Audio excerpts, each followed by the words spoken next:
Welcome to Melodies of Flavors. Today, we'll whip up a tasty and healthy oatmeal carrot cake. Quick and simple.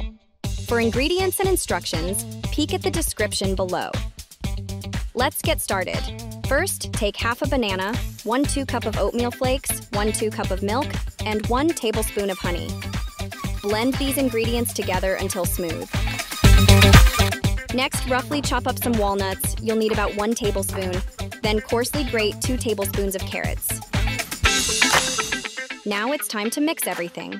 Add your grated carrots, chopped walnuts, 1 tablespoon of raisins, 1 to 2 teaspoons of baking powder, 1 teaspoon of cinnamon, and 1 to 3 teaspoons of nutmeg to the oatmeal blend.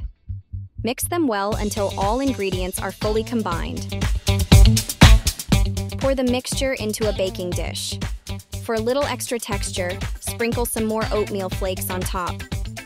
Bake it in a preheated oven at 180 degrees Celsius, 356 degrees Fahrenheit, for 30 minutes. Check if your cake is done by inserting a toothpick in the center. If it's clean, it's ready. If not, bake a bit longer. And there you have it, a simple yet tasty oatmeal carrot cake that's sure to impress. Love this recipe? Hit subscribe and like to support us, and never miss our tasty dishes. Your likes show us you want more.